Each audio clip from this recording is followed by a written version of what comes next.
Hello po sa inyong lahat. Ngayon ay pag-uusapan nga natin itong si Metrobank dahil may nasagap akong chismis. Nagpo-offer sila ng free bank transfer. At ayan, pagpasensya na nyo nga itong aking boses kasi ganito talaga ako magsalita. Basta makinig at manood ka na lang. I-download mo yan na purple na Metrobank app.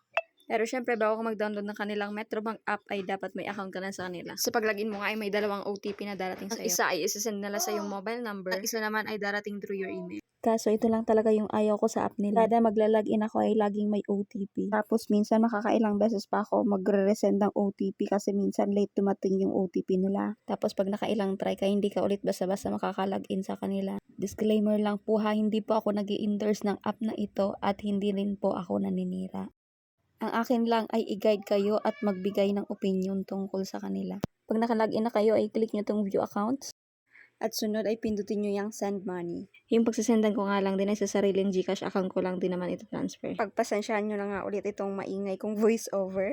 Dahil sa gilid ng kalsada lang po ang bahay namin. Ang dami sasakyan na dumadaan. Naglagay nga ako dyan ng halagang 1,000 pesos. At naka-autosave na nga yung aking GCash account dito. Kaya ang clinic ko dyan ay yung enrolled contacts. Pagkatapos ay may dalawang pagpipilian. InstaPay nga yung pinili ko. Kasi sa PesoNet, may chance na baka ma-delay yung ita-transfer mo.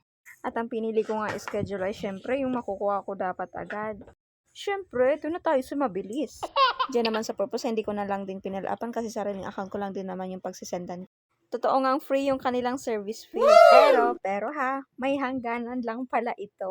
Paano masabi? Dahil sabi dito hanggang December 31, 2023 lang yung offer nila. Nag-try nga din akong mag-input sa pangalawang transaction ng above 1,000 para makita ko kung magkano yung charge nila.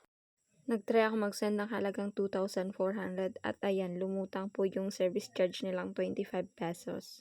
Pagkatapos ay i-click nyo ang confirm at ilalagay nyo po yung inyong passcode. Yung passcode na sinasabi nga dito ay yung passcode na ginagamit nyo kapag kayo ay nagwi-withdraw sa inyong ATM. Click nyo ang next at pagkatapos ay makaka-receive ulit kayo ng OTP o verification code sa inyong mobile number. Once na i-submit nyo na nga ay mag-text ulit sa inyo si Metrobank na na-transfer na nila yung transaction na ginawa mo. Maging si GCash ay ganun din. Sasabihin sa'yo na naka-receive sila ng pera galing sa ibang bangko. Yun lamang po na may nakatulong ito sa inyo. Salamat!